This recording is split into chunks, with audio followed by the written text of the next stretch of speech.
Primeiramente, eu queria agradecer a tua oportunidade de ceder um tempo para a nossa entrevista, né? Eu acho que a tua contribuição vai ser muito importante para todos os nossos alunos ali do curso de administração do La Salle. E queria que tu se apresentasse, quanto tempo tu está formada, qual a tua especialização, qual os teus projetos que tu anda trabalhando agora. Olá, primeiro, obrigada pelo convite, é sempre bom, né, principalmente voltar à Uni La Salle, que é minha casa de formação. Eu, então, sou a Lívia Paim, sou formada em licenciatura em matemática pelo Uni La Salle, fiz pós-graduação na área de gestão de pessoas, já com trabalhos na área de inclusão de pessoas, também de pessoas com deficiência no trabalho, e dei continuidade na minha pesquisa no doutorado, também na UBRA, na mesma linha de pesquisa, com foco, né, de desenvolver competências matemáticas para o trabalho. Então, já atuo na área de formação de professores, já atuei na área da administração, já fui professora da graduação também, então tenho bastante currículo, né, voltado para a área de ensino. Eu tenho atuado em projetos que são focados em desenvolvimento da pessoa com deficiência para o trabalho. Então, tanto na questão emocional, como no desenvolvimento dos comportamentos necessários para que a pessoa com deficiência consiga mostrar as suas potencialidades e também desenvolver o seu currículo e a sua carreira. O trabalho é justamente sobre isso, sobre gestão de pessoas e diversidade nas organizações. E eu queria te fazer uma pergunta, assim, como é que tu vê a diversidade organizacional e o papel da inclusão de pessoas com deficiência nesse contexto? É importante a gente pensar como administrador. A empresa, ela é uma grande máquina e ela precisa funcionar. E por conta disso, ela se estrutura dentro de processos. E acaba que o processo em si, ele exerce uma série de padrões para que toda e qualquer pessoa consiga entrar ali naquela engrenagem. No entanto, quando a gente vai falar de inclusão e diversidade, a gente começa a olhar grupos de pessoas que são pessoas que talvez precisem de adaptações para entrar nessa engrenagem. Porque se a gente olhar lá nos nossos estudos da administração, que são mais antigos, a gente vai perceber que existia um padrão comportamental e um padrão, inclusive, né, de estrutura física. Algumas empresas ainda têm máquinas que não são adaptadas, a pessoa tem que ter um tamanho específico para conseguir operar. E isso tudo acabava excluindo pessoas que talvez conseguissem entregar um bom trabalho para a empresa, mas não atendiam os critérios, né, dentro desse processo. E tudo isso para te dizer o quê? Que hoje o desafio da empresa é fazer com que essa engrenagem funcione, mas que ela não seja tão engessada, que ela consiga flexibilizar processos para atender também as mesmas entregas. Vou te dar um exemplo objetivo. Como que uma pessoa que tem uma deficiência física pode ter a mesma entrega de uma pessoa que não tem a deficiência física? Como que uma pessoa pode ir e vir no ambiente de trabalho e conseguir realizar o seu trabalho da mesma forma que uma pessoa que não tem deficiência consegue fazer? E aqui fica claro que a gente começou a quebrar essa cabeça quando veio a Lei Brasileira de Inclusão. Esse ano, então, né, fazendo 10 anos de LBI, a gente tem lá uma exigência de que os espaços de trabalho, as tarefas, as atividades sejam acessíveis e que a pessoa com deficiência possa realizar todas as atividades de uma pessoa sem deficiência. Bom, agora qual o papel? Acho que isso é o papel, antes era só do gestor de RH, né? Mas a gente sabe que não adianta contratar uma pessoa com deficiência se a gente não tem condições de manter ela no trabalho. Manter no sentido de desenvolvê-la.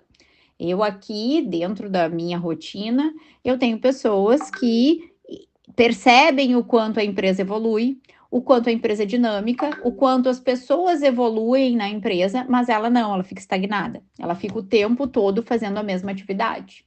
Então, o desafio e o papel do gestor, da empresa, da administração é construir acessibilidade, de modo que as pessoas possam ter as mesmas oportunidades, tá?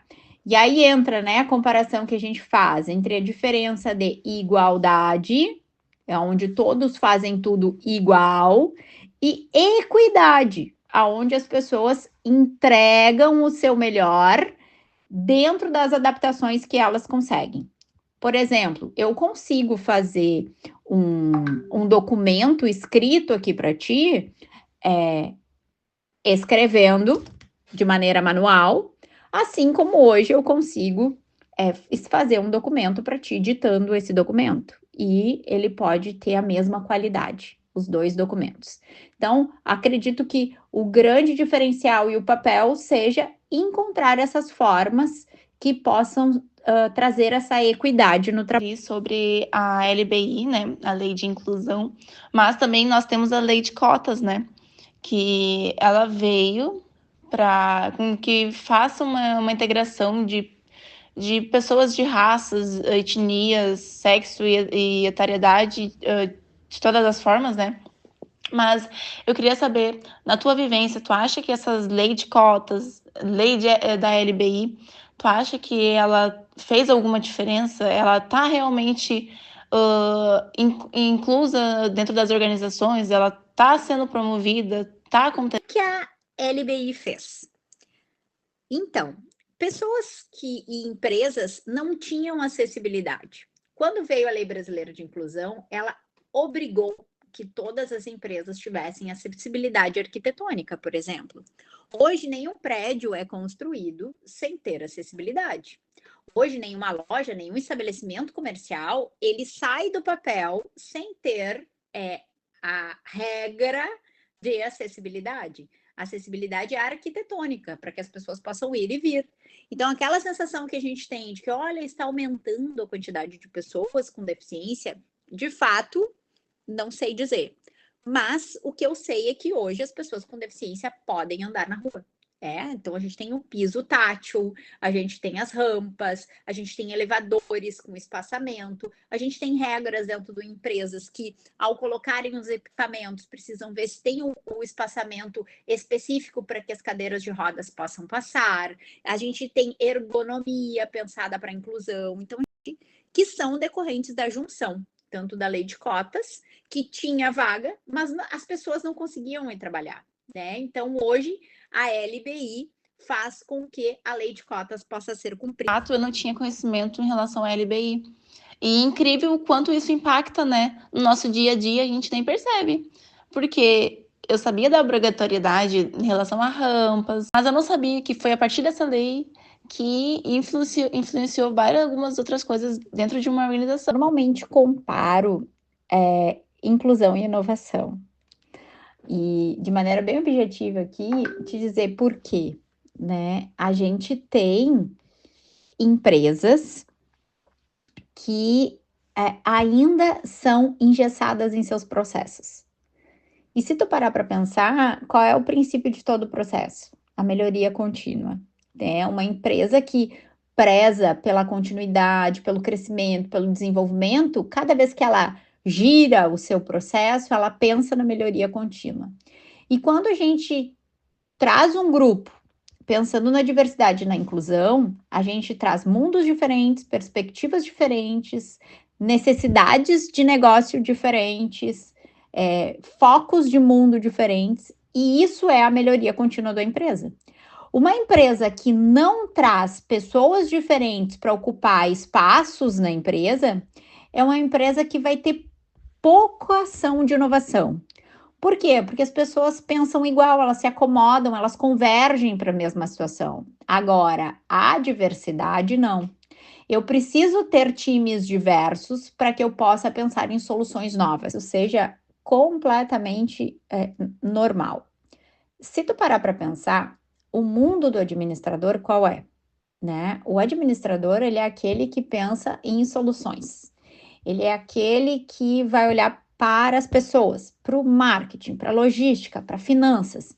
Ele é, muitas vezes, o administrador, ele é o cara das planilhas, né? Vai gerenciar o negócio financeiramente, vai tornar viável, vai pensar numa estratégia.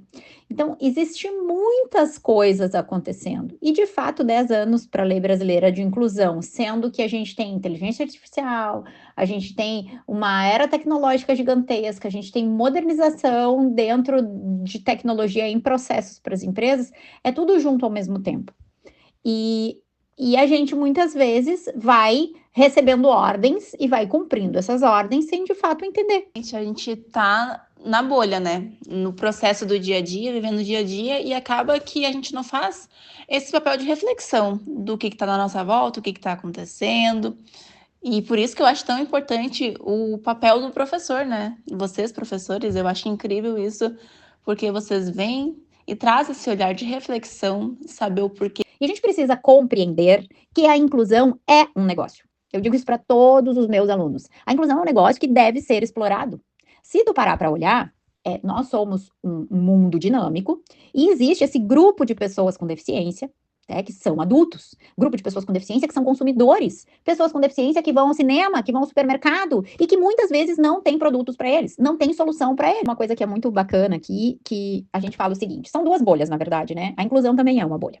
E a gente tem que furar a bolha ao contrário, né? Cheio de direitos. Eu tenho direitos e deveres. Então, acho que isso fica muito claro na história da luta da pessoa com deficiência. Quando as pessoas com deficiência começaram a se reunir para pensar em seus direitos e seus deveres, e eu acho que isso é muito legal de contar, existia muita separação, né? As pessoas cegas, as pessoas que eram surdas, as pessoas ou as pessoas que tinham baixa visão, né? Dentro da deficiência visual, as pessoas que tinham deficiência auditiva, elas eram grupinhos, assim, separados, né? E as pessoas com deficiência intelectual também, as pessoas com síndrome de Down. Eu tenho só mais duas perguntinhas para a gente finalizar e te liberar também. Eu queria que tu falasse um pouquinho do teu projeto. Eu estava vendo no teu Instagram, tu tem um projeto bem legal com pessoas com deficiência, né? Que trabalha bastante a gestão de pessoas com deficiência, trabalha a integração no trabalho, né? E queria que tu falasse um pouquinho sobre ele. E queria que tu deixasse alguma mensagem para nós, futuros administradores, como a gente pode trabalhar melhor dentro da empresa, essa questão de diversidade, para a gente não chegar lá totalmente cru, poder acertar e agregar mais, né, para essa futura empresa que a gente vai trabalhar, ou a nossa própria empresa, né? Que legal. Então vamos lá, né? Vou contar para vocês então um pouquinho do que a gente tem feito. Acho que é importante vocês saberem que da mesma forma que existe hoje, né, o administrador que pensa na empresa, nos processos, e ele precisa incluir, seja pela lei, né, pelo pensamento de empreender na diversidade e tal, também existe aqui o nosso esforço, tanto o meu, no meu mestrado e no meu doutorado, que é de poder capacitar essas pessoas. Então, a gente sabe que a gente se torna um profissional muito quando a gente vai para a universidade. Muito quando a gente pensa na questão profissional.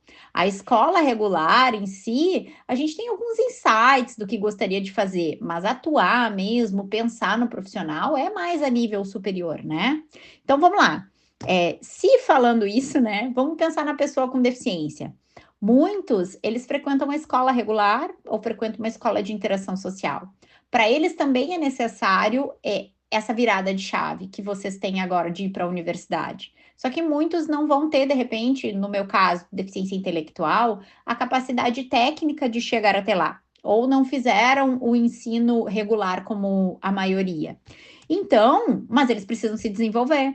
Então, da mesma forma que hoje vocês precisam estar abertos para incluir, nós temos a tarefa de preparar eles para serem incluídos, no sentido de ensinar sobre as suas próprias deficiências, falar sobre isso de maneira aberta, poder dizer para a empresa aonde ele é bom, aonde estão as competências dele para o trabalho. Ao longo da vida, tudo que ele aprendeu é competência. Tá aqui um exemplo muito prático que vem das minhas pesquisas, como uma pessoa que não sabe somar, não sabe multiplicar, pode atuar no estoque. Como essa pessoa, então, aqui para nós descobrir estratégias que destaquem o potencial dessas pessoas para que elas possam trabalhar. Então, a gente tem esse projeto, que a gente tem hoje 2 turmas no Instituto Social Pertence, 2 turmas de desenvolvimento de competências para o trabalho. De tarde, temos uma turma com pessoas com deficiência intelectual. E de manhã, temos uma turma de surdos, porque nós percebemos o quanto o grupo de pessoas surdas vive no mundo paralelo. E eles nem sempre têm capacitações, cursos que desenvolvem eles para que eles possam atuar na empresa. E eu acho que o que eu desejo muito para a formação de vocês é que vocês percebam o quanto a inclusão deve ser natural. Eu sei que é tudo novo, né? Mas é que tudo é novo o tempo todo no mundo, né? Já dizia uma música assim. Mas no sentido de que não tenham medo da inclusão. Às vezes a gente não toma atitudes por medo do resultado. Mas muitas vezes o que a gente precisa é algo simples, é sentar com a pessoa e perguntar: como é que tu trabalha? O que eu preciso ter aqui na empresa para que tu trabalhe bem? Que tipo de adaptação, que recurso tu usa, sabe? Acho que aí na graduação a gente trabalha muito a sensação de ser pesquisador, né? De pesquisar, de descobrir coisas. Então, não tenho medo de incluir, porque muitas vezes não é porque é a pessoa com deficiência física e específico. Se fosse outra pessoa, ia ser diferente igual. Né? Então, sejam abertos para conhecer as pessoas com deficiência antes de colocar o laudo na frente, né? Antes de ler o laudo. E de praxe, vou dizer para vocês que isso acontece comigo sempre. Eu nunca olho o laudo da pessoa com deficiência. Embora eu precise do laudo, as empresas precisam do laudo para contratar, para ocupar a vaga. Eu sempre oriento, nunca olhe o laudo antes de fazer a entrevista. Conhece a pessoa primeiro, nem pega o laudo dela. Gosta dela primeiro, olha para ela. E vou dizer para vocês que eu só leio o laudo quando eu vou escrever os artigos, quando eu estou terminando pesquisa. E quando eu leio o laudo, eu me apavoro. E eu digo, meu Deus, olha a deficiência que essa pessoa tem. Nem parece. O bom, a maioria das vezes é assim, nossa, não acredito. E eu, na qualidade de ser humano, também tenho, conhecendo as deficiências, também tenho uma reação. Deixo o meu contato, minhas redes sociais disponíveis, sempre que precisarem, não tenham vergonha de perguntar. Não tenho todas as respostas, né? Tenho muito mais perguntas do que respostas, mas trabalhar com inclusão é algo que vem muito da minha pessoa, da minha personalidade, dos meus interesses pessoais, de buscar fazer a diferença no mundo. Eu acho que é para aí que o meu trabalho se desenha, e também para ajudar as empresas e as pessoas com deficiência. Tá? Estou à disposição de vocês e sempre que precisarem é só me chamar.